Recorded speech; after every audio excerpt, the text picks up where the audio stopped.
veux que vous reteniez ceci d'abord avant que nous puissions arriver à poser certaines bases claires qui vont nous permettre d'évoluer. Retenez clairement que les 7 choses que nous aurons à étudier sont réparties en 2 groupes. Sont réparties en 2 groupes. Comment on appelle? Cette division est liée soit au nom de versets qui caractérise, qui décrit le sceau, ou bien selon les événements que cela comporte.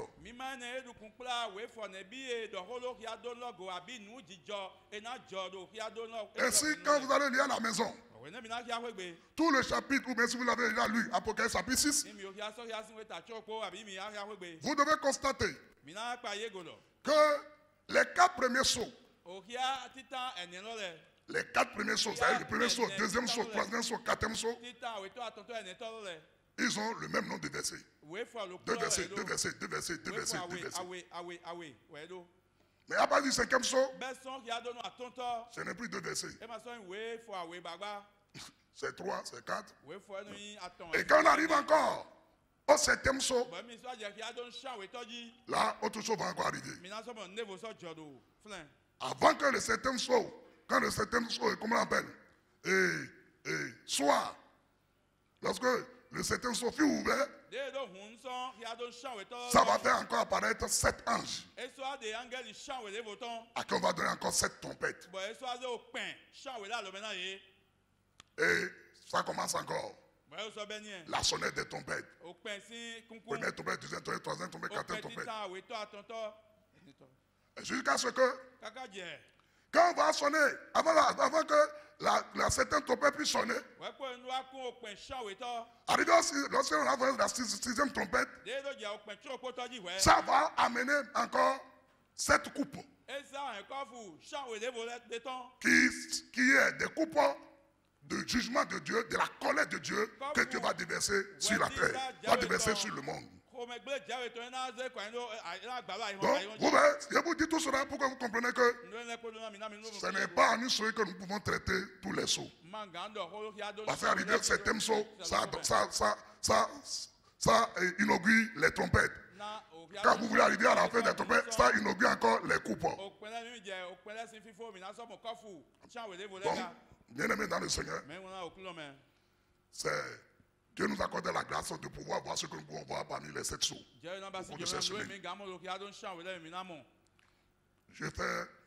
Par la grâce de Dieu, je fais tout mon effort pour essayer de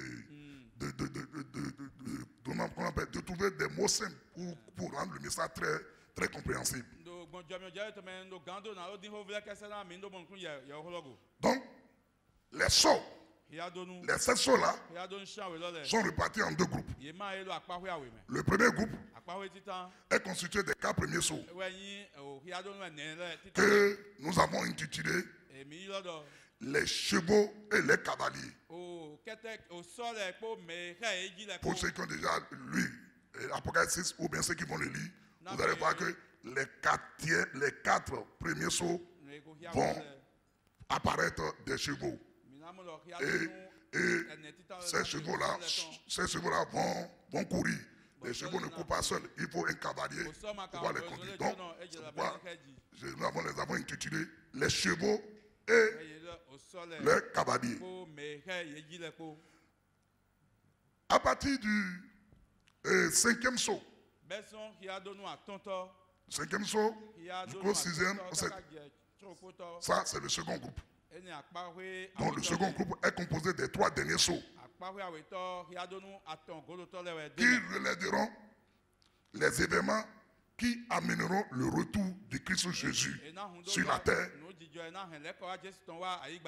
avec son épouse pour régner physiquement sur le monde entier. Et ce règne suffira. Ce règne de l'agneau de Christ se fera avec son épouse qu'on appelle Église. Donc l'église, l'épouse de Christ, va régner avec le Christ qui est le roi. Et lorsqu'on a le roi, on a la reine. Christ est le roi. Sa reine, c'est l'église. L'église épouse qui sera enlevée. Et non l'église religion. Je vais vous clarifier ça tout à l'heure. Sur la terre, il a une famille. Jésus n'est pas sorti d'un arbre ou bien d'un rocher. Sur la terre, il a aussi une famille. Que l'église, qui est l'époux, va appeler la belle famille. Et cette famille-là, ce sont les Juifs. Ce sont les Juifs. Et Jésus aussi va le dire dans Jean 4 à la femme samaritaine. Il dit le salut vient des Juifs. Le salut ne vient pas des Américains. Le salut ne vient pas des Français. Le salut ne vient pas des Béninois. Le salut ne vient pas des Camerounais. Le salut ne vient pas des Canadiens. Le salut ne vient pas des Arabes. Le salut vient des Juifs. Donc Jésus lui-même nous a montré que c'est lui qui est le sauveur. Si c'est lui qui est le sauveur, c'est lui qui a apporté le salut, et il nous dit que le salut vient des Juifs, c'est que lui-même en train de proclamer, il est quoi? Il est juif. Et je vais vous le dire alors. Faites attention pour ne pas tomber dans le péché de l'antisémitisme. Pour ne pas entrer dans le péché de l'antisémitisme. Non. Israélitons. Et d'abord, au agoyi de mes christons. Où est-ce que moi assis? Et ils te sont famille si bon. Pas pris la place de l'église. Quand est-ce que tu as vu l'église et la femme prend la place de la famille une fois? Alléluia. Alléluia.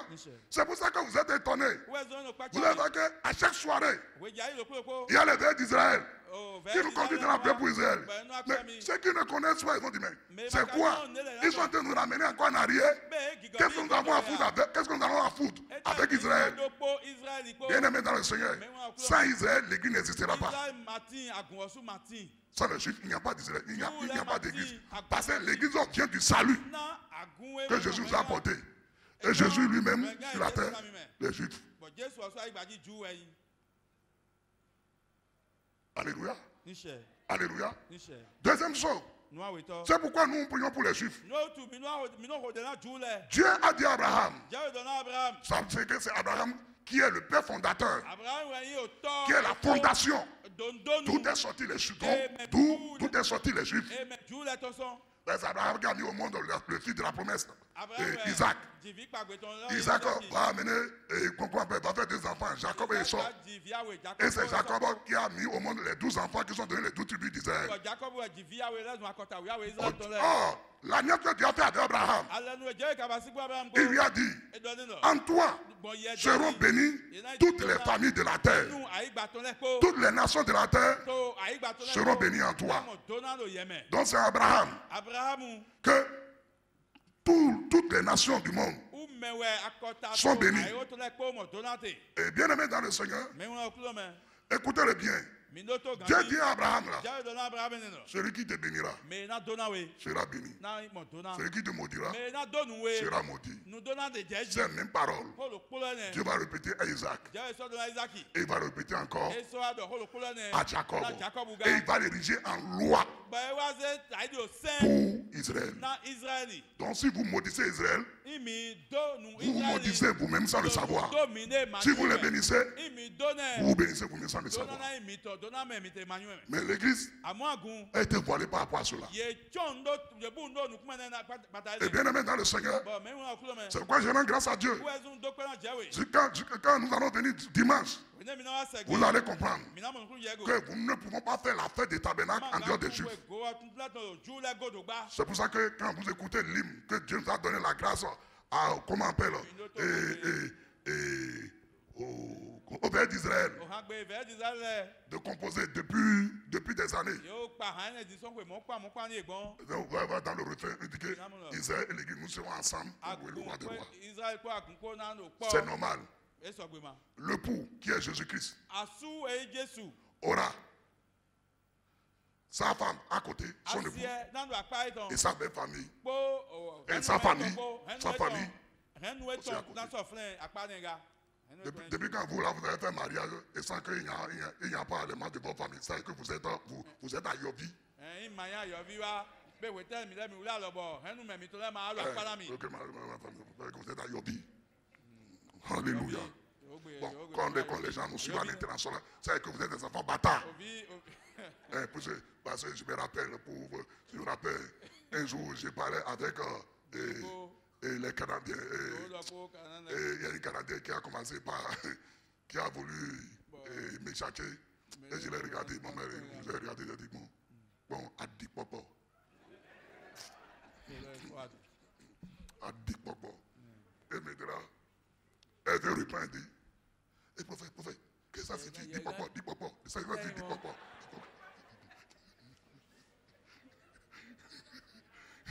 Qu'est-ce que ça signifie? 10 popo, 10 popo.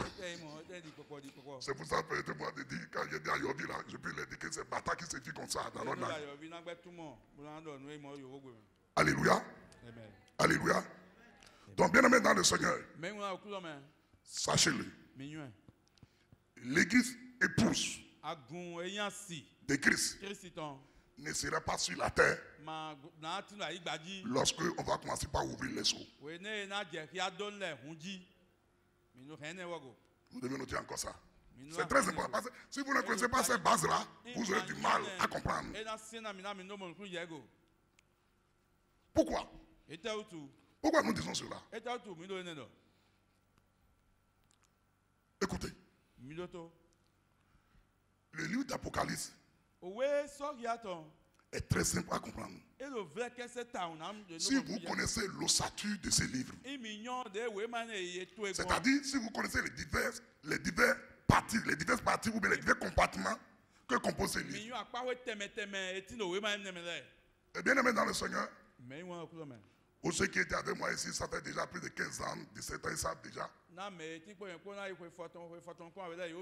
On a étudié ces livres du début jusqu'à la fin. Chapitre par chapitre, verset par verset.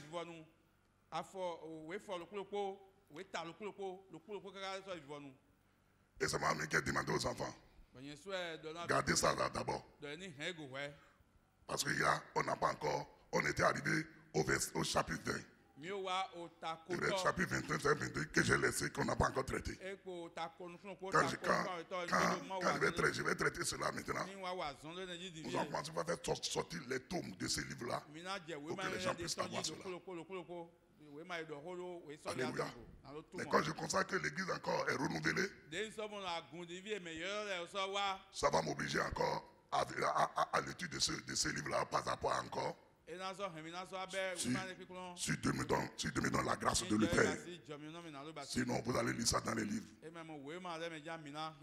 Donc, bien aimé dans le Seigneur, écoutez-moi. Le livre d'Apocalypse est structuré autour de 3 grandes parties.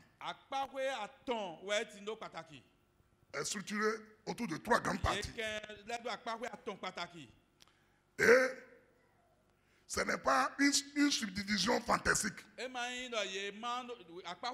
Non. Je vous ai dit hier, la porte de Dieu s'explique par la porte de Dieu elle-même. Donc c'est le livre d'Apocalypse même qui nous a révélé les parties autour desquelles cela a été écrit.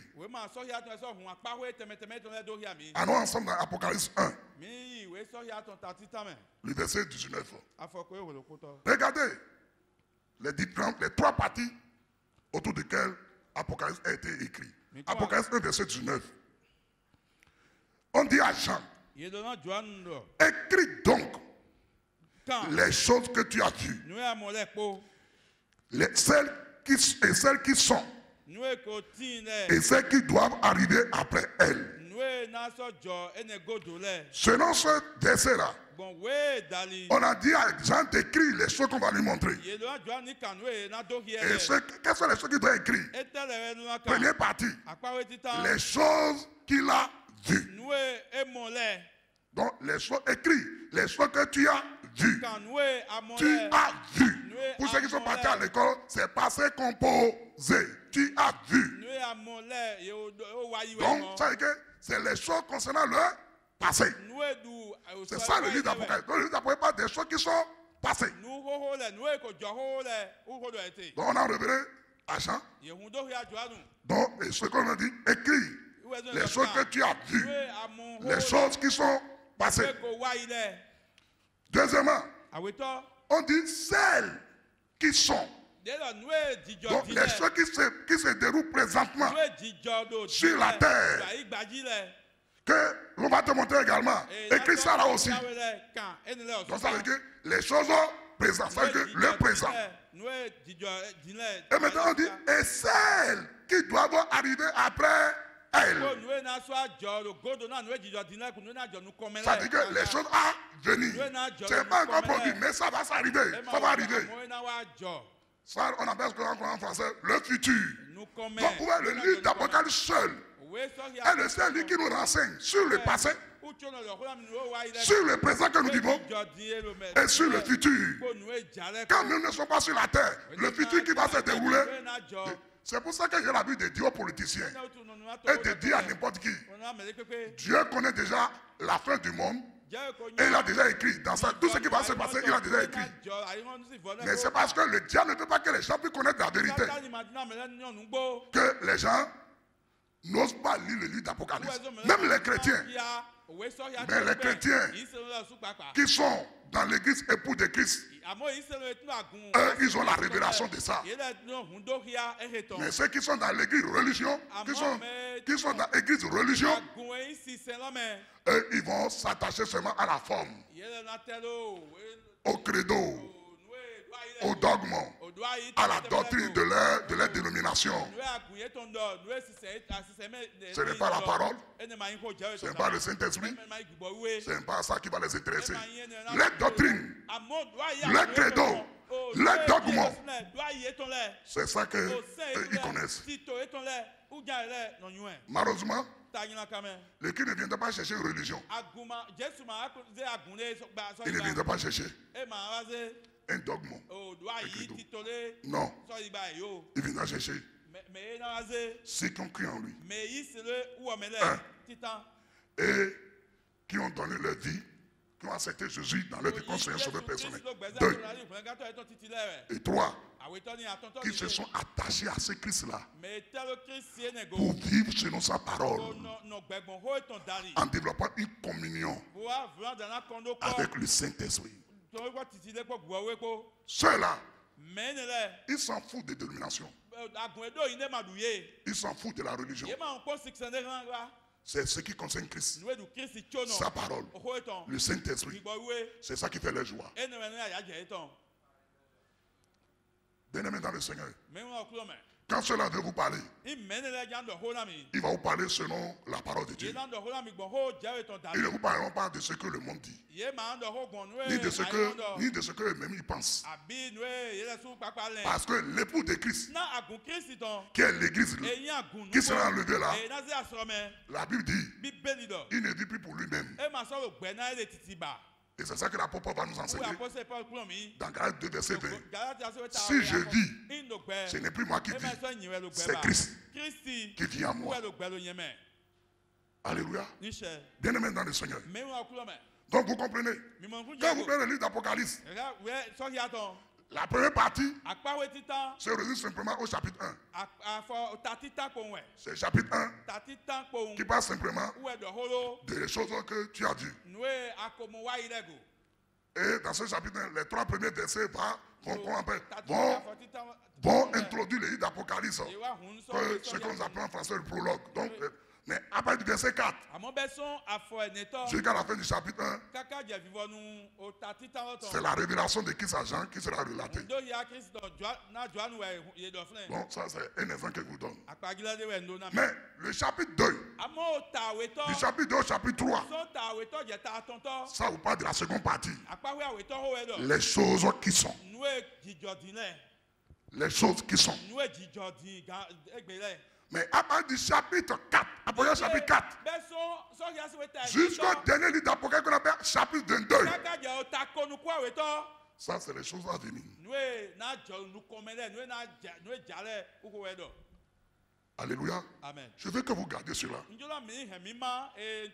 Pour que nous puissions commencer maintenant réellement l'ouverture des sons. Sinon, vous n'allez pas comprendre. Alléluia. Bien-aimés dans le Seigneur, Mais on do okulo me. l'ouverture des choses dont nous voulons parler là, Huhu ya don le ton ero na do mite. d'après les 3 parties que je vous ai données là, Bon akpawe aton ero no na mile. ça se trouve dans quelle partie? Akpawe temewe enate I mile I Hein? ko ja ko gonungo. Merci. Enfin, 3e partie. Akpawe aton me. Parce que le chapitre 1 Na ilo atatitan. est ce qui est passé. Nous ko wa ile. Le chapitre 2 à 3, Afo awe to ja ton. c'est ce qui sont. Nous C'est ce qui est. Et maintenant, du chapitre 4 jusqu'à la fin, oh, nous sommes là au chapitre 6. Donc gardez alors. Donc l'ouverture des sceaux concerne des choses à venir.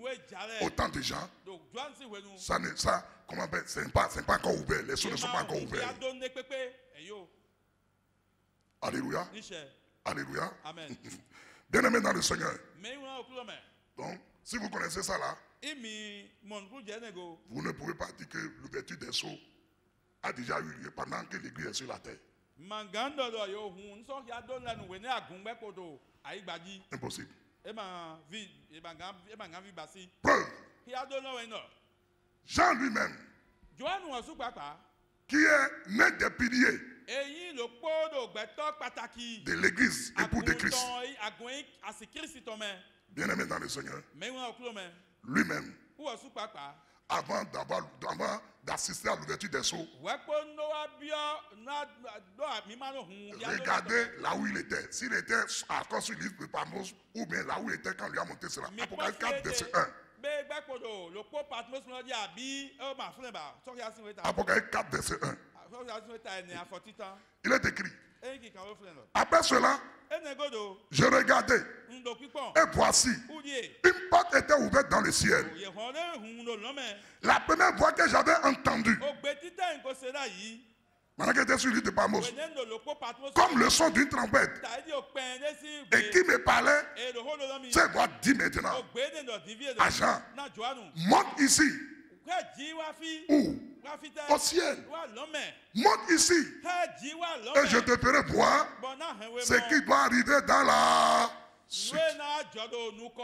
Donc, Jean lui-même là, était sur la terre, mais au ciel, pendant que l'ouverture des sons commençait. Hein? Il était où? Au ciel. Donc, colonne de l'église, il est déjà au ciel. Ça veut dire que les sceaux ne peuvent pas rentrer officiellement en fonction tant que l'église n'est pas encore enlevée. Alléluia. Amen. Alléluia. Amen.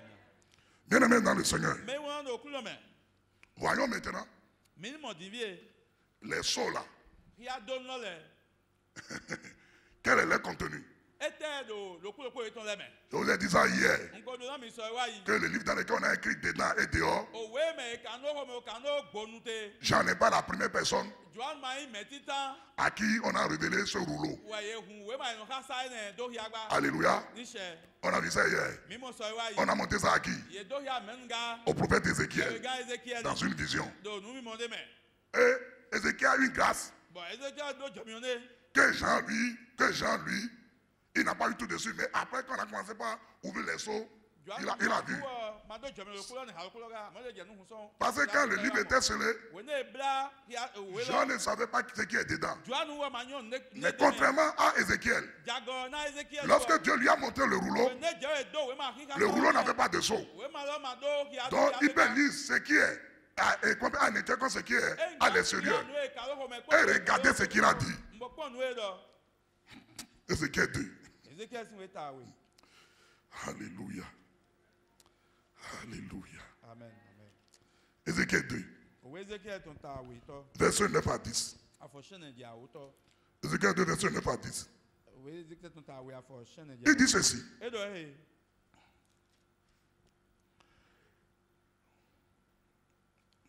Je regardais. Et voici, une main était étendue vers moi et elle tenait un livre en rouleau. Regardez, il le déploya devant moi. Ouais, Ézéchiel, on a déployé. Donc, c'est pas scellé, c'était pas lui. Il le déploya devant moi. Et il est écrit en dedans et en dehors. Et qu'est-ce qu'il a été écrit dedans et en dehors? Des lamentations, des plaintes et des gémissements y étaient écrits. Agbavia. Donc, les sols là, les livres qu'on a écrit dedans et derrière là, contient quoi? Des lamentations, des plaintes et des gémissements. Sauf que ce passage nous révèle simplement que l'ouverture des sceaux va plonger le monde dans la souffrance, dans les douleurs et dans des jugements de Dieu.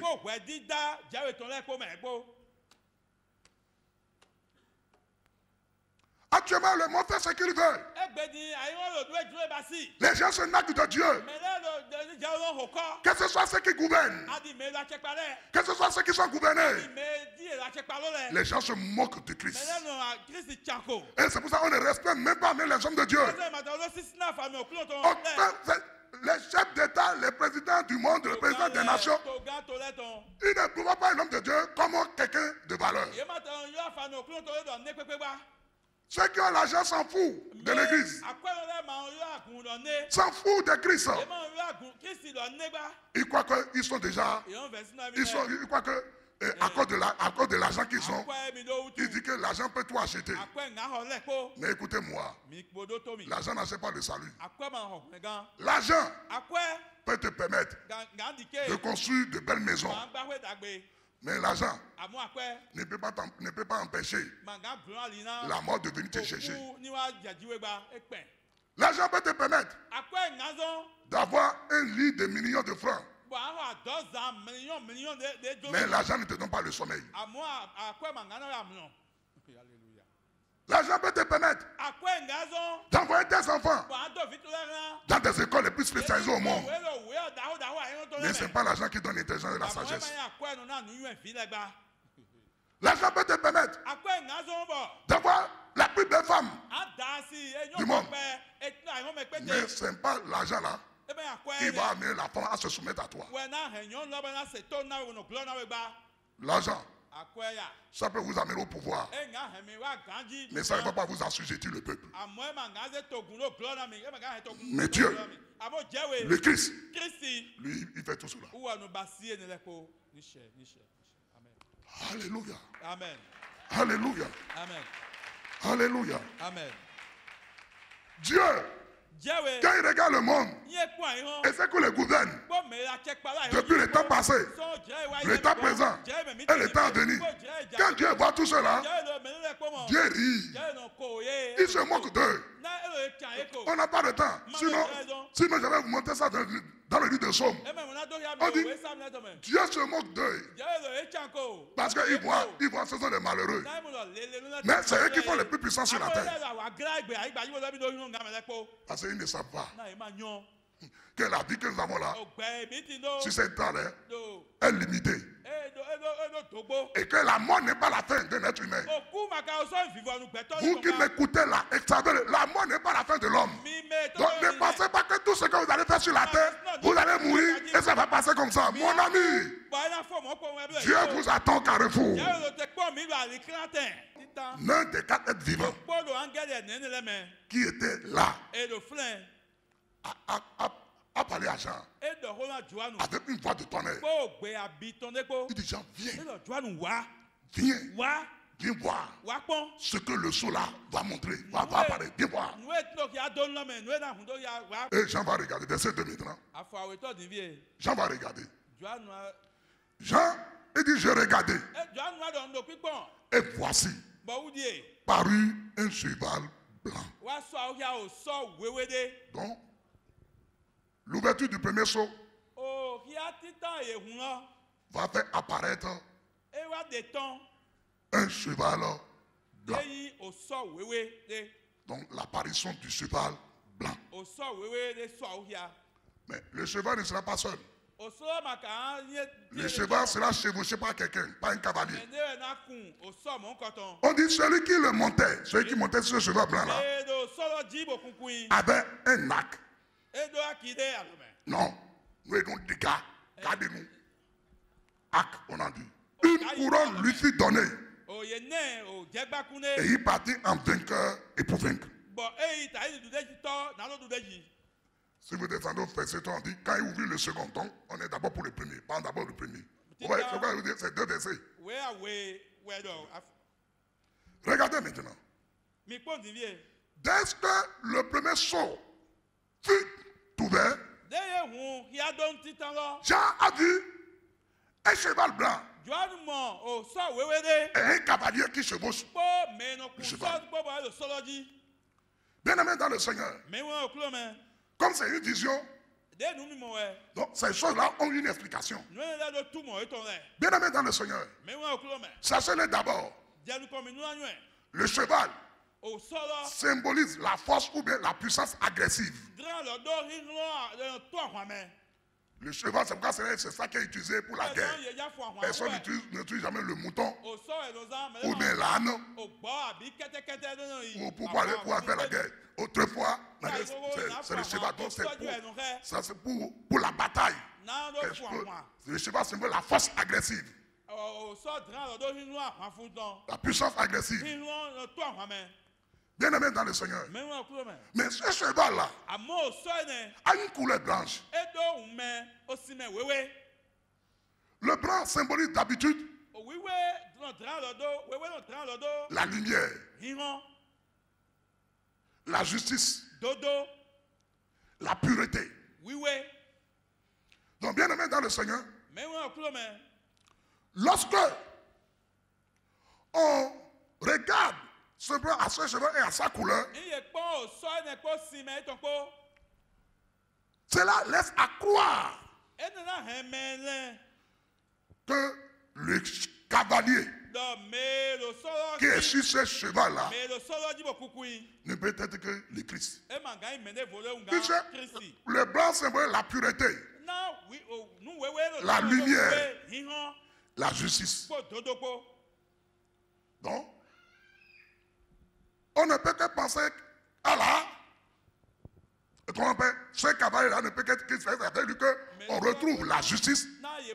C'est avec lui qu'on retrouve la sainteté. C'est lui qui n'a jamais compris. Donc, et également, la Bible dit, dans Jean 8, verset 12 là-bas, que Jésus lui-même dit, je suis la lumière du monde.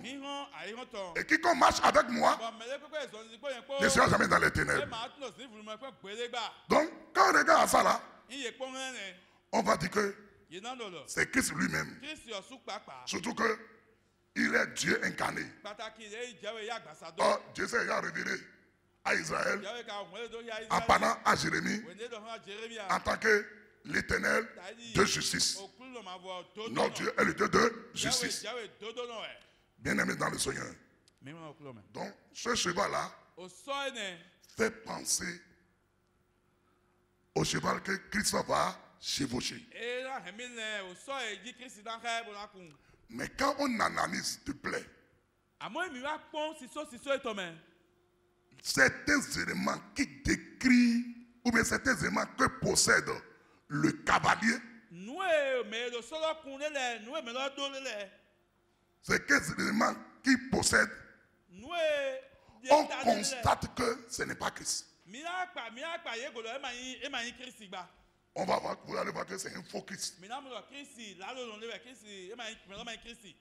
Premièrement, si vous avez bien suivi le texte, celui qui montait sur ce cheval-là a quoi en main? Un arc. Un arc. Gardez-nous, mais non des gars. A un arc en main. Bien aimé dans le Seigneur, Jésus-Christ n'a jamais eu un arc.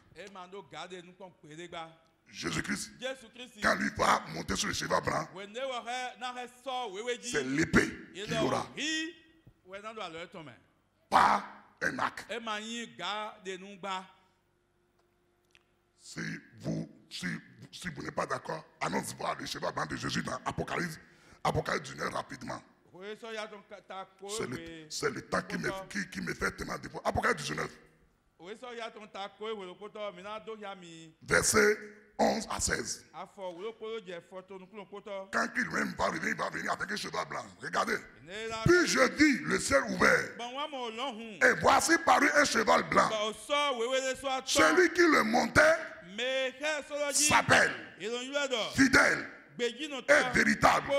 Et il juge et combat avec justice. Remarquez ici que le cheval blanc ici, celui qui le monte, on l'a nommé. Mais dans le cheval du premier, là, on ne nous a pas donné, on n'a pas nommé celui qui est monté. On n'a pas dit son nom. Mais vous voyez ici, celui qui monte le cheval blanc ici, on a donné son nom. Ça, ce sont les attributs de Christ. Regardez là-dessus, vous savez que c'est Christ lui-même. Verset 12. Ce cavalier du cheval blanc là, qui est Christ là, on dit ses yeux étaient comme une flamme de feu. Et sur sa tête étaient plusieurs diadèmes. Plusieurs diadèmes, c'est plusieurs couronnes. Il avait un nom écrit que personne ne connaissait, ce n'est lui-même. Et il était revêtu d'un vêtement teint de sang.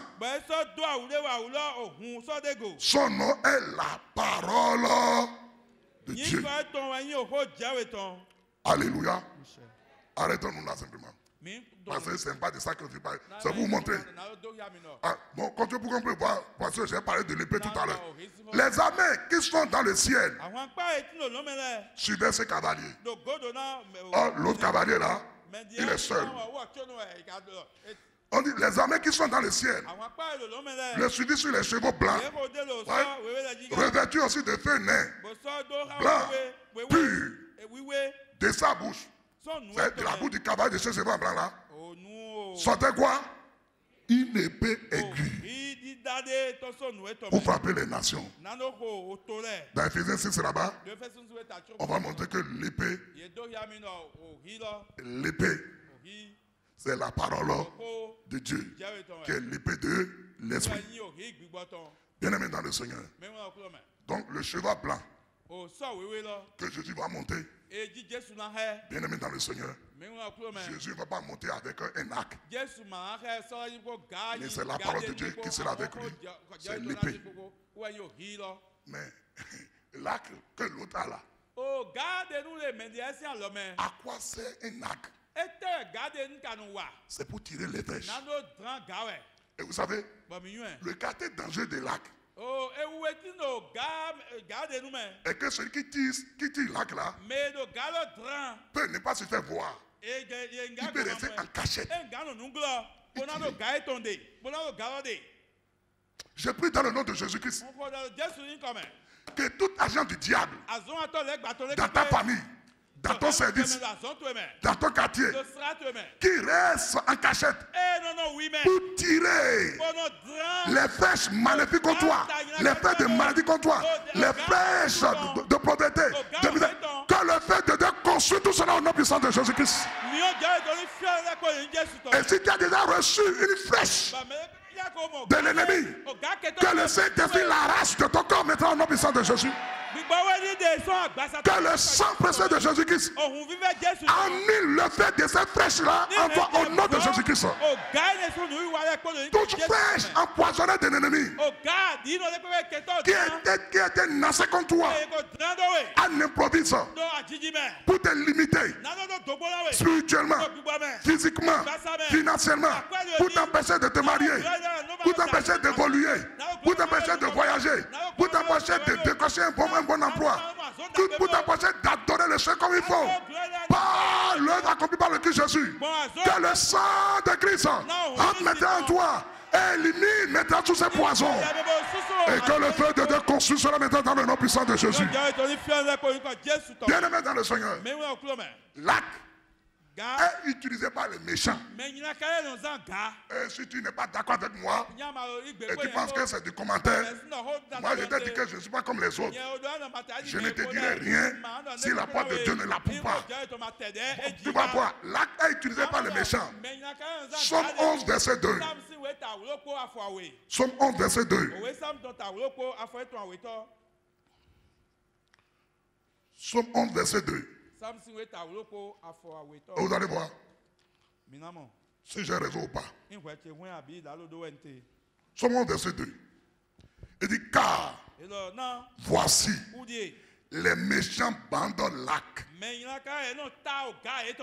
Ils ajustent leurs flèches sur la corde pour tirer d'un nombre sur ceux dont le cœur est droit. Ouais. Qui ont ceux qui ont l'arc? Les méchants. Et ils ajoutent très mal les tirs. Et ils tirent sur qui? Ceux qui ont de bon cœur. Et c'est ce que le monde est en train de devenir. C'est ceux qui sont bons, ceux qui sont justes, ceux qui aiment, ceux qui désirent le bonheur des autres. C'est ceux-là que on reste engagé pour tirer sur eux. Vous allez voir dans nos pays la sorcellerie dans une famille. Quand ça veut prendre quelqu'un, ça ne prend pas un enfant qui est un vaurien. C'est un enfant qui a reçu et qui fait tout dans la famille. C'est ça que ça vient chercher.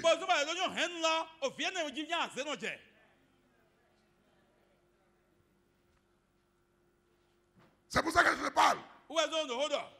Vaut mieux que toi-même tu cours et que tu viens te cacher sous le rocher qui est le Christ Jésus. Que tu viens recevoir le Christ Jésus dans ta vie, afin que toutes les flèches enflammées de l'ennemi ne puissent pas t'atteindre.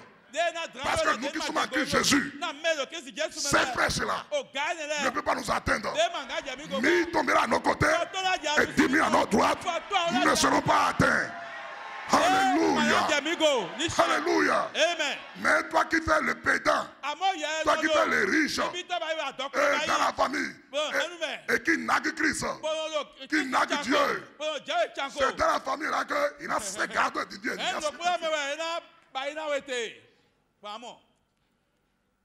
Alléluia. Alléluia. Ce cavalier-là, du premier saut, vous voyez, ça veut dire que c'est un faux Christ. C'est un imposteur. C'est un séducteur. Comment? Je vais vous le montrer. Il a un acte. On a vu ce qu'elle a fait. Mais il apparaît blanc. Il est cheveux blancs.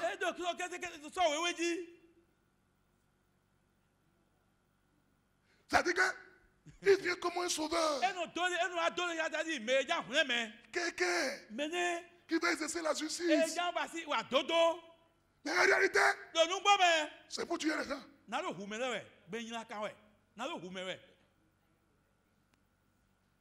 Bien-aimé dans le Seigneur. Et ça ne m'étonne pas. Rappelez-vous, le diable lui-même, il ne se présente jamais aux gens en tant que diable. Jamais. Alléluia. Acclame le Seigneur pour que je continue. Acclame le Seigneur. Alléluia.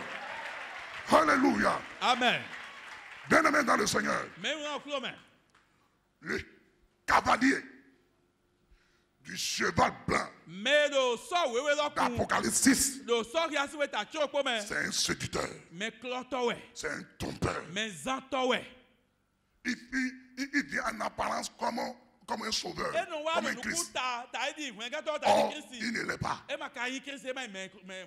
C'est quelqu'un qui va créer des problèmes au monde. Et bien aimé dans le Seigneur, je dis ce n'est pas étonnant, puisque le diable lui-même, il ne se présente jamais en disant aux gens que je suis le diable. Non, il ne se présente pas, malgré qu'il est le chef du monde des ténèbres, il ne vient jamais avec les ténèbres. Non, il rapporte aussi comme un âme de lumière. Vous me regardez comme je dis au tout 2 Corinthiens, allons-y, 2 Corinthiens. C'est ça, vous ne lisez pas la Bible. 2 Corinthiens 11. 2 Corinthiens chapitre 11.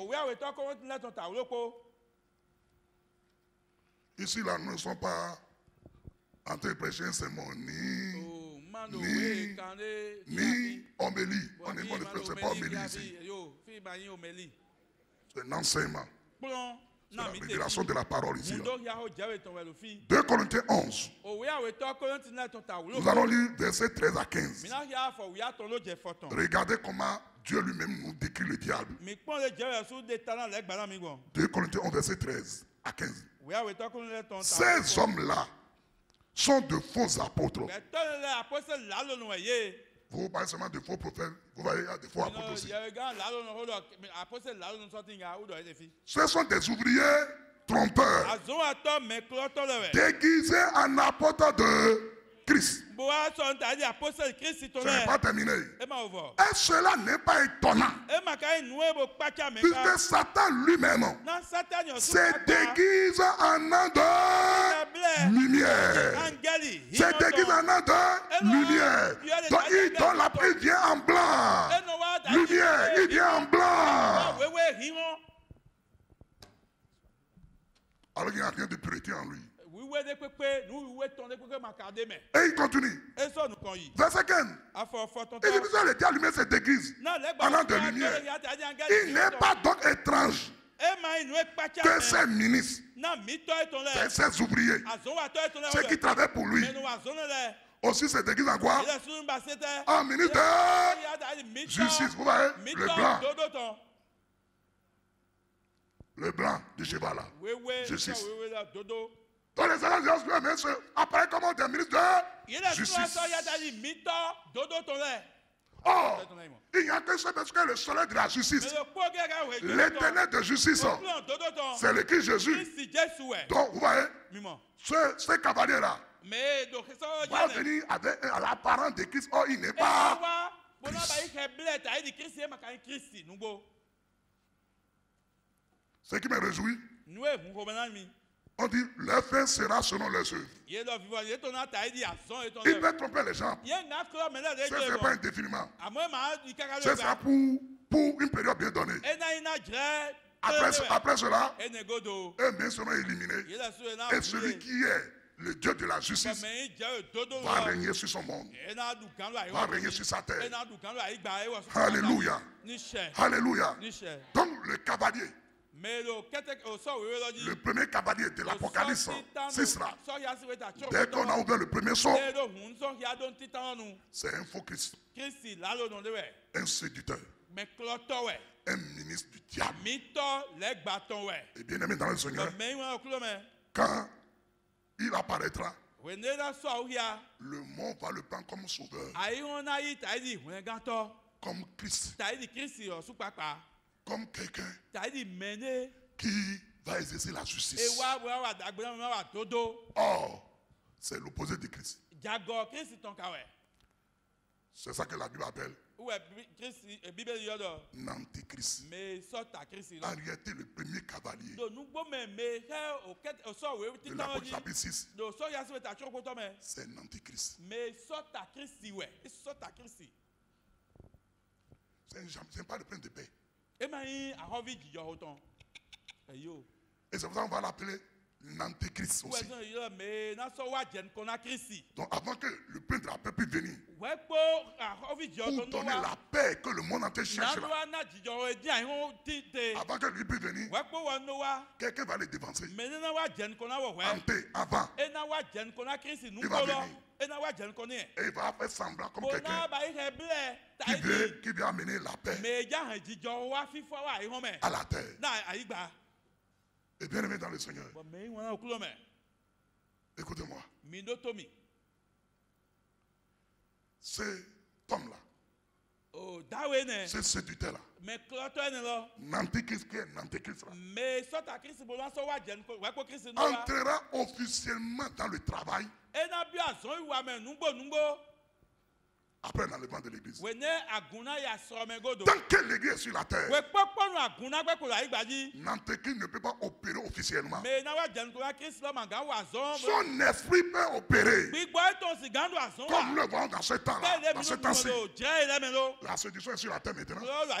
Ça a commencé depuis le temps des gens. Et ça continue. La ruse.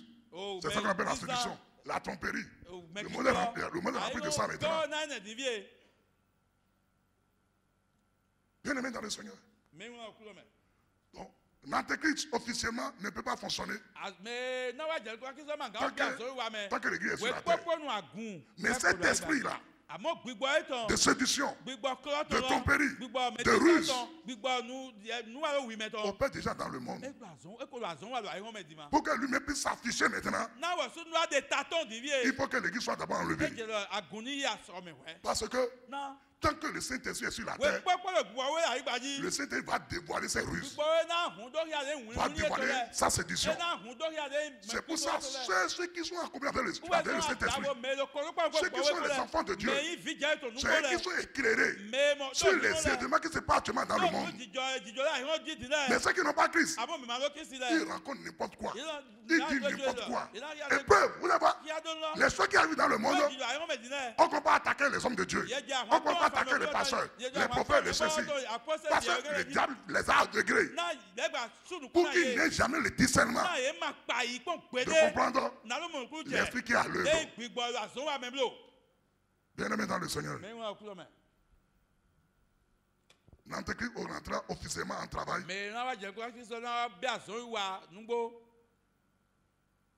lors de la 70e semaine de Daniel. Pour ceux qui lisent la Bible. Selon la vision qu'on a montée à Daniel, on lui a parlé de 70 semaines, 69 semaines, qui va faire 70e semaine, qui est la dernière semaine,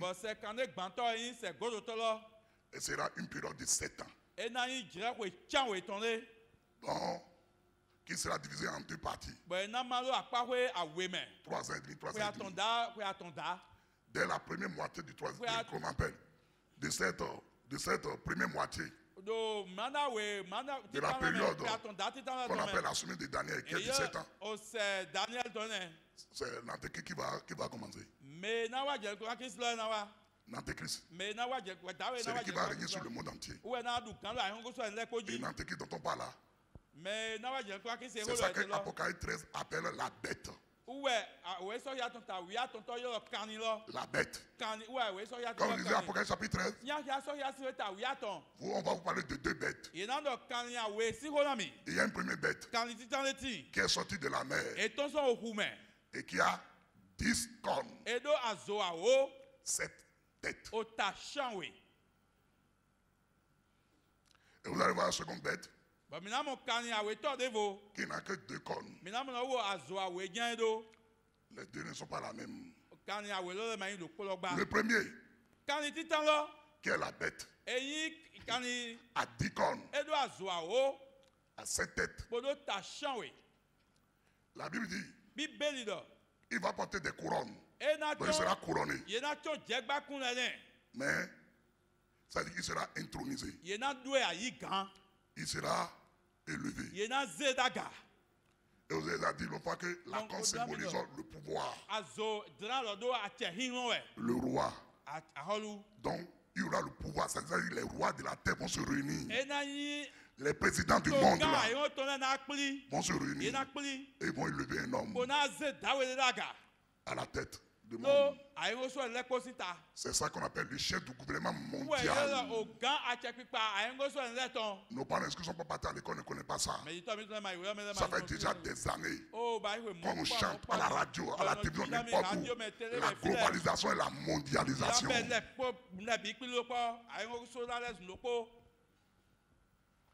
Bon, c'est parce que les gens disent par la Bible qu'ils ne connaissent pas ces choses. Bien-aimés dans le Seigneur.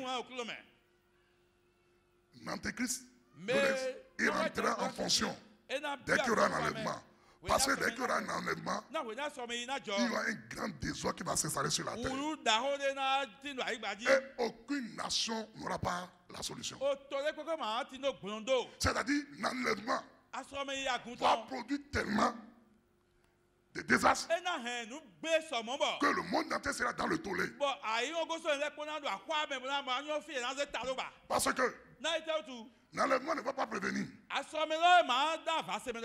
Si un pilote d'avion est un enfant de Dieu, né de nouveau, le copilote aussi un enfant de Dieu né de nouveau. Bien aimé dans le Seigneur, ils ont mis le point en Jésus-Christ. Ils marchent avec Jésus. Quand l'enlèvement aura lieu, s'ils étaient allés avec l'avion avec des passagers, ils vont disparaître des commandes. L'avion là ira où? N'importe qui va dire quelle est cette affaire où les gens disparaissent. Et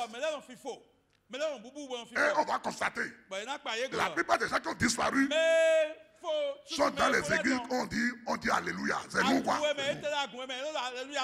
Vous comprenez? La grande religion révélée.